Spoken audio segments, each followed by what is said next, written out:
During the first 2 decades of the 20th century, James Reese Europe emerged as the most renowned African-American bandleader of New York's entertainment world, famed for his syncopated orchestral ragtime music with a mix of jazz. James Reese Europe was born on February 22, 1880 in Mobile, Alabama. His father, Henry J. Europe, worked as a news reporter, barber, and teacher. When Europe was 9 years old, Europe's father accepted a job with the National Post Service, and in 1899 he moved to Washington, D.C. Europe received formal piano instructions from his mother, Lorraine, and studied his father's improvisational skills on fiddle and banjo. In 1891, he received musical lessons from the famed bandmaster John Philip Sousa. This gave a head start to Europe's musical career.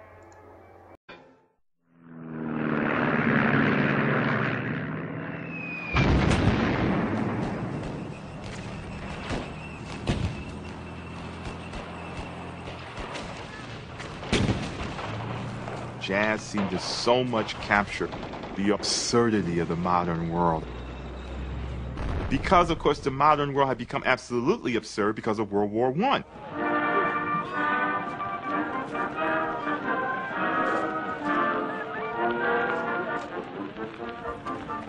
As Americans prepared for war with Germany, African Americans living in Harlem persuaded the governor of New York to grant them their own unit, the 15th Infantry Regiment.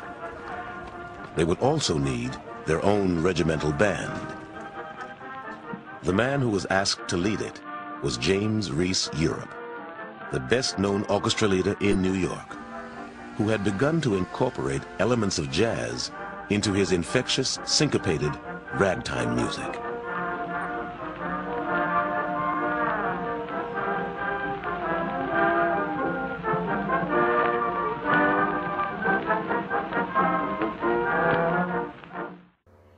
After being assigned to the French Army's 16th Division, he was assigned to take charge of a machine gun company, leading the band regiment under the leadership of bandmaster Eugene Francis Michel. On the front lines in Argonne Forest, Lieutenant Europe became the first African-American officer to lead black troops into combat. On one occasion, armed with a pistol, he went on a night patrol in no man's land, crawling on his hands and knees as the shells of enemy guns burst all around him. After some time, Europe was sent for Paris for rehabilitation because of a German poison gas attack. He recovered and returned to his band regiment and led an ensemble for a triumphant performance at the world-renowned Theatre Champs-Élysées. After the war, on February 17, 1919, the highly decorated 15th Regiment of New York National Guard, along with Europe, was welcomed home by thousands who turned out to watch his band perform along the Fifth Avenue. Back in New York, Europe toured with his military band and made plans to create a Negro Symphony Orchestra. He stated, as quoted in The Music of Black Americans, "I have come back from France more firmly convinced than ever that Negroes should write Negro music. We have our own racial feelings that we to try to copy whites will make bad copies. We won France by playing music which was ours and not a pale imitation of others. And if we are to develop in America, we must develop along our own lines." But Europe's vision of an all-black symphony was abruptly extinguished.